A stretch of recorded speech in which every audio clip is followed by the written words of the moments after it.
Une nouvelle semaine qui commence. Gloire à Dieu. Tu es en vie, je suis en vie.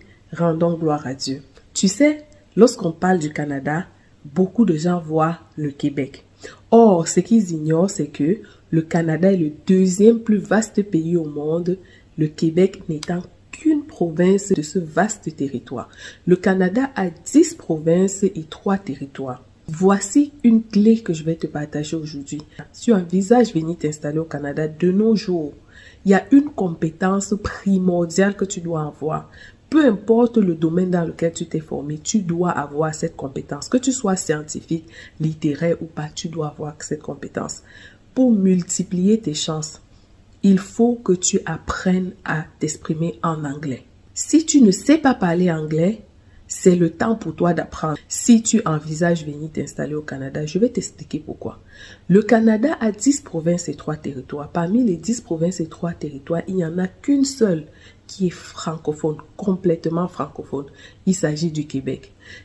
Et au fil du temps, l'expérience a montré que beaucoup arrivent au Canada, étant francophones, sont obligés de demeurer au Québec parce qu'ils n'ont pas les compétences en anglais pour pouvoir explorer les autres provinces. Toi, tu peux faire différemment. Si tu envisages de venir t'installer au Canada et d'y demeurer, prends tes cours d'anglais, forme-toi en anglais, ne t'amuse pas avec. Je ne dis pas juste aller apprendre à écrire, je dis t'exprimer en anglais. Il faut que tu aies les bases de l'anglais, que tu sois capable de comprendre l'anglais, de parler anglais et d'écrire en l'anglais. Avec cette compétence-là, tu vas pouvoir t'installer partout où tu veux au Canada.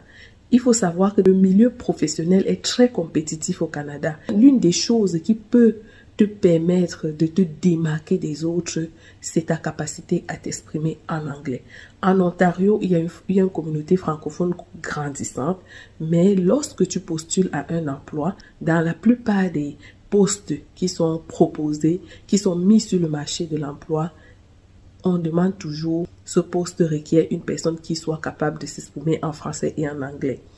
Le Manitoba, l'Alberta, toutes les autres provinces du Canada sont là et n'attendent que toi. Maintenant, comment vas-tu t'en sortir dans ces provinces si tu n'as pas développé tes compétences en anglais? Alors, je viens de te donner la clé. Si tu veux sortir des zones engorgées pour aller saisir les opportunités dans les autres provinces du Canada, il faut que tu apprennes à t'exprimer en anglais. C'est tout pour la vidéo. J'espère que tu vas mettre mon conseil en pratique et que cela te sera utile. Bisous!